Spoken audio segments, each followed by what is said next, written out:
மக்களே, big Boss season 9 contestants ஆன விக்ரம் அவர்கள் ஒரு இன்டர்வியூ செஷன் மாதிரி ஒரு விஷயத்த பண்ணி ஒரு வீடியோ ஃபுட்டேஜ் போட்டிருக்கார். அதை பத்தி தான் இந்த வீடியோல முழுக்க முழுக்க டிஸ்கஸ் பண்ண போறோம். நிறைய சூப்பரா இருந்துச்சு அந்த ஃபுட்டேஜ். அதை பத்தி பேசலாம்.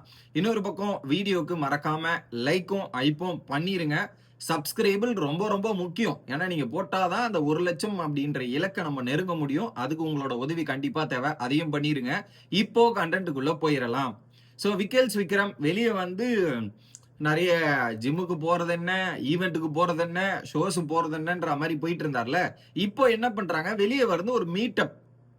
ஆல்ரெடி இந்த அன்பு கேங் அப்படின்ற சூகால்டு கேங் வந்து பாத்தீங்கன்னா ஒன்னாதான் இருக்காங்க.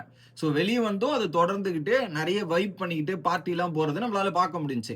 அதுல என்ன பண்ணிருக்காங்க, ஒரு கண்டென்ட் கிரியேட் பண்ணலாம் அப்படின்றத ஒரு கான்செப்டை பிளான் பண்ணி விக்ரம் வந்து அந்த கான்செப்டை பிளான் பண்ணி ஒரு விஷயத்தை கிரியேட் பண்ணிருக்காங்க. அதுல விக்ரம் வந்து இன்டர்வியூ எடுக்கிற நபராகவும், ஸோ அதுக்கு ஆப்போசிட்ல இருக்கிறவங்க, ஸோ விக்ரம் வந்து ஒரு நார்மல் இன்டர்வியூர், ஆப்போசிட்ல பிக் பாஸ் கண்டஸ்டன்ஸ் கிட்ட அவங்க எப்படிலாம் இன்டர்வியூ எடுக்கிறாங்க, எந்த மாதிரி கேள்விகள் கேட்கறாங்க, அதுல இருந்து அவங்க என்ன எதிர்பார்க்கறாங்கன்ற மாதிரி ஒரு விஷயத்தை கிரியேட் பண்ணிருக்காங்க. நல்லா இருந்துச்சு அந்த கான்செப்டே. சோ அதுல ஃபர்ஸ்ட் அரோரா தான். அரோரா அந்த ஃபீல் எப்படி தெரியுமா, அரோரா வருவாங்க, வந்து உட்கார்ந்த உடனே 105 நாள் 105 நாள் நம்ம பல சாதனைகள் பல விஷயங்கள்லாம் பண்ணிட்டு வந்திருக்கோம். நம்மளை பத்தி ஏகப்பட்ட கேள்விகள் கேட்க போறாங்க.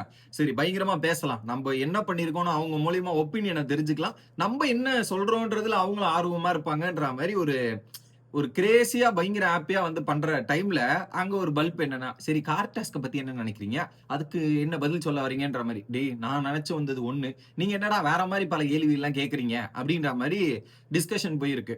பட் ஆக்சுவலா இதுல இன்னொரு ட்ரூத்தும் ரிவீல் ஆயிருக்குது. என்னன்னா, இந்த ஷூட் ஒண்ணு நடந்துச்சு இல்லையா, இந்த ஒரு ஷூட் எடுத்திருக்காங்களே, எடுத்துட்டு இப்பதான் இந்த டெலிகாஸ்ட் பண்ணிருக்காங்க. பட் அரோராவோட இன்டர்வியூக்கு முன்னாடியே இந்த ஷூட் ப்ரிப்பரேஷன் எல்லாம் போயிருக்குது அப்படின்றதான் தெரியுது. அதுக்கப்புறம் தான் அரோரா வந்து இன்டர்வியூ கொடுத்திருக்காங்க. அதுக்கு முன்னாடியே இந்த மாதிரி இதெல்லாம் நடக்குதுன்றது ஆல்மோஸ்ட் அரோராக்கு எல்லாம் தெரிஞ்சிருக்குது அப்படின்றது நம்ம அந்த இடத்துல இருந்து புரிஞ்சுக்கலாம் அப்படின்றதான் எனக்கு தோணுச்சு. ஒண்ணு, இந்த இடத்துல அந்த கார் டாஸ்க்கு நீதாங்க காரணம். என்னது, அரோரா காரணமா? புரியலையே எனக்கு. அரோராக்கும் கார் டாஸ்க்கும் என்னையா சம்பந்தம்? அரோரா தான் காரணம்ன்ற அளவுக்கு போயிட்டீங்களே அப்படின்ற மாதிரி தான் யோசிக்க தோணுது. அதுக்கும் இதுக்கும் சம்பந்தமே இல்லை. எதை எடுத்து எதை கூட கனெக்ட் பண்றீங்க? அரோராவோட ரியாக்ஷன் மாதிரி தான் நம்மளுக்கு இருந்தது. இது எப்படி உங்களுக்கு சம்பந்தப்பட்டுச்சு? கார் டாஸ்க்கும் அரோராக்கும் எந்த சம்பந்தமே கிடையாது அப்படின்னு அவங்க பாட்டுன்னு உள்ள உட்கார்ந்துட்டு இருந்தாங்க. கடைசியா தான் ரியாக்ட் பண்ணாங்க. பட் சண்டை நடந்தது என்னமோ கமருதீன் பார்வதி சாண்ட்ரா தானடா, இவங்க எல்லாம் எப்படா உள்ள வந்தாங்க அப்படின்ற மாதிரி தான் இருந்துச்சு. இது ஒண்ணு. அடுத்து துஷாரோட செக்மெண்ட் இன்னும் அல்டிமேட்டே அதான். துஷார் கிட்ட போயிட்டு, சரி அரோரா நல்லவங்களா, அரோரா கெட்டவங்களா, அரோரா இப்படியா, அரோரா அப்படியா, நீங்க என்ன நினைக்கிறீங்க, எது பண்றீங்கன்னு. சோ துஷாரோட கேம் பிளேவை பத்தி ஒண்ணும் கேட்கல. எதா இருந்தாலும் அரோரா அரோரா அரோரா அரோரா அரோரா அரோரா அப்படின்ற மாதிரி தான் கேள்வி முழுக்க முழுக்க இருந்திருக்குது. அப்ப துஷாரு, டேய் நான் வந்திருக்கேன்டா, ஏன்டா அந்த பொண்ணு கேள்வி அந்த பொண்ணு கிட்ட கேளுங்கடா, என்கிட்ட ஏன்டா கேட்டுட்டு இருக்கீங்க, நான் ஒரு அப்பாவி பையன்டா, எனக்கு ஒண்ணுமே தெரியாது ஏன்டா அப்படின்னும் போது அந்த இடத்துல விக்ரம் பிளே பண்ண ரோலும் இருக்கு. சரி ஓகே, நான் உங்களை பத்தி கேட்கறேன், வியானாவை பத்தி என்ன சொல்றீங்கன்ற மாதிரி அந்த இடத்துல ஒரு பல்பு கொடுத்ததா இருக்கட்டும்ன்ற மாதிரி பக்காவா ஸ்கிரிப்ட் எழுதியிருக்காப்பல விக்ரம். கரெக்டா யோசிச்சு எந்த மாதிரி கேள்வி கேட்கணும், எந்த மாதிரி பண்ணணும்ன்றதை யோசிச்சு கரெக்டா அங்க துஷாருக்கு பண்ண விஷயமா இருக்கட்டும்.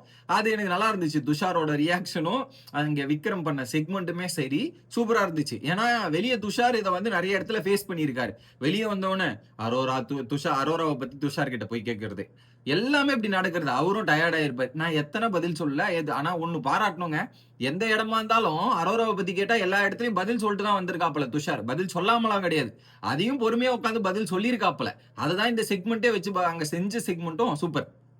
அடுத்து ஆதரி மேல என்ன ஒரு பெரிய பிரச்சனை இருந்துச்சுன்னா, மக்களையே மதிக்க மாட்டேங்கிறாங்க, மக்களையே எதிர்த்து பேசுறாங்கன்ற மாதிரி நிறைய விஷயங்கள் வந்து நம்மளே சொல்லியிருக்கோம். அந்த எலிமினேட் ஆனதுக்கு அப்புறம் மக்களை தான் குறை சொல்லுவேன், மக்கள் தான் ஒழுங்கா போடலன்ற மாதிரி கம்ப்ளைண்ட் எல்லாம் வச்சிருந்தாங்க.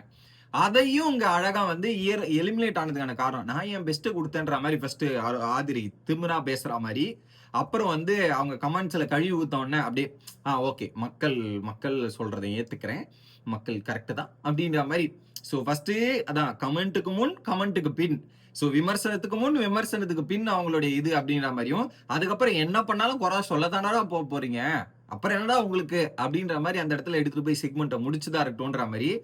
ஆனாலும் நல்லா நல்லா பண்ணியிருக்கீங்க அப்படின்றதான் ஃபீல் ஆச்சு. அடுத்து சுபிக்ஷா, ஏன்னா சுபிக்ஷாவோட கேமை கெடுத்துட்டாங்க அப்படின்றத விக்ரம் கெடுத்துட்டாரு அப்படின்ற மாதிரி ஒரு பெரிய குற்றச்சாட்டு இருந்துச்சு. ஆனா அது சுபிக்ஷா அந்த பீட் பாக்ஸிங்ல அதிகமா ஃபோக்கஸ் பண்ணிட்டாங்கன்றதுதான் பாயிண்ட். அவங்க ட்ராக் அதுல அதிகமா இருந்ததை தாண்டி இதுல ஒரு ஃபோக்கஸ் இல்ல. ஏதோ ஒரு ரீதியில பாதிச்சுன்னு வைக்கலாம். ஏன்னா அதுல விக்ரம் மேல இருக்கிற அந்த ஒரு விஷயத்த ஒயிட் வாஷ் பண்ணோம். ஓகேவா? அத கரெக்டா விக்ரம் வந்து சுபிக்ஷா கேம் பறி போனதற்கும், வேஸ்டா போனதற்கும், தண்டமா போனதற்கும் முழுக்க முழுக்க காரணம் விக்ரம் தான் அப்படின்ற மாதிரி அழுத்தி அழுத்தி கேள்வி கேட்கிறார். எப்படி அழுத்தி அழுத்தி கேள்வி கேட்டாலும் கடைசியில அப்படிலாம் இல்லையேன்ற மாதிரி வச்சுட்டு பீட் பாக்ஸிங் எண்டில் ஒன்று கொடுத்தீங்க பாருங்க, அதுதான் டாப் நாச்சா இருந்துச்சு. என்னடா இது வெங்கடேஷ் இது செஃப் தாமு மாதிரி டாப் நாச் அப்படின்ற மாதிரி சிடபிள்யூசி டைலாக்லாம் வருது இல்லையா, அந்த பினிஷிங் டச் அந்த பீட் பாக்ஸை வச்சு முடிச்சிங்கல்ல, அங்க தரமா பண்ணிருக்கீங்க. சூப்பரா இருந்துச்சு அந்த ஒரு செக்மெண்ட்டுமே. ஏன்னா விக்ரம் மேல இருக்கிற அப்படிலாம் இல்ல, நானா தான் எடுத்துக்கிட்டேன்னு அங்க சுபியும் சொல்லி பீட் பாக்ஸால தான் என் கேம் பிளே போச்சுன்றது விளக்கம் கொடுத்ததா இருக்கட்டும். இன்னொரு ஆங்கிள் அப்படியே விக்ரம் மேல இருக்கிற நேம் அப்படியே ஒயிட் வாஷ் அடிச்சது எப்படி இருந்ததும் அப்படின்ற மாதிரி தான் இருந்துச்சு. அடுத்து கனி வந்துட்டு அந்த எமோஷனல் மேனிப்புலேஷன் பண்ணிட்டீங்க அப்படின்னும் போது கனி பதில் சொல்ல முடியாம அப்படியே கட் பண்ணி அப்படியே ஒரு ரீலா போட்டா இப்படி நான் பதில் தெரியும்டா என்ன பேச விடுங்கடா. ஏன்னா பதிலே சொல்றேன். ஏன்னா ரீல்ஸ் பண்றதுக்காக என்ன பண்ணுவாங்கன்னா கட் பண்ணி கான்ட்ரவர்சியான கேள்வி கேட்டு பதில வந்து வீடியோல பாருங்கன்ற மாதிரி பண்ணாங்க. அது வந்து ஒரு ப்ரொமோஷன் டாக்டிக்ஸ் ப்ரொமோஷன் ட்ரிக் மாதிரி பயன்படுத்துவாங்க நிறைய பேர். அதைத்தாண்டா பதில் நான் சொல்லவே இல்லை, ஆனா பதில் சொல்லாத எடுத்து ரீல்ல போட்டு இப்பெல்லாம் ட்ரெண்ட் பண்றீங்களே நியாயமா அப்படின்ற மாதிரி கேட்டதா இருக்கட்டும். அந்த இடத்துல அங்க யூடியூப்ல என்ன நடக்குதுன்னு போட்டு உடச்சு விட்டாங்க. ரெண்டாவது ஒரு டாஸ்க்குக்காக அந்த கனி ஒட்டு கேட்டாங்கல்ல சரோஜா தேவி கேரக்டர், அது ஒட்டு கேட்டதும் டாஸ்க் தான் அப்படின்ற மாதிரி அங்க கனி சொல்றாங்க. அதுக்கு டாஸ்க்னா என்ன வேணாலும் அதைத்தாங்க நானும் கேட்கிறேன். டாஸ்க்னா என்ன வேணாலும் பண்ணிட்டு டாஸ்க்னு சொல்லாமா? இந்த ஒரு புரிதலே பல பேருக்கு இல்ல. டாஸ்க்னா என்ன வேணாலும் பண்ணலாம் அப்படின்றது கேட்டீங்கன்னா, ஒழுங்கா இருக்கவனுக்கும் ஒழுங்கா இல்லாம ஒழுங்கா ஒருத்தன் ரூல்ஸ் எல்லாம் ஃபாலோ பண்ணி டாஸ்க விளையாடுறவனுக்கும் ஒருத்தன் கேடு கெட்டத்தனம் பண்ணிக்கிட்டு அந்த ரூல்ஸ் எல்லாத்தையும் மாத்திட்டு இதெல்லாம் பண்ணிட்டு விளையாடுறவனுக்கும் டிஃபரன்ஸ் இருக்கு. அதைத்தான் சொல்றேன்.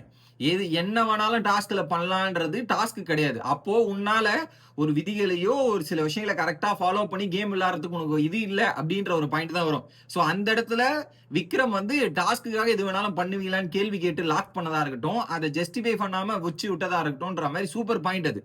ஸோ டாஸ்க்னா டாஸ்கா இருக்கணும். டாஸ்க்குக்காக என்ன வேணாலும் பண்ணலாம்னா அது கிடையாது.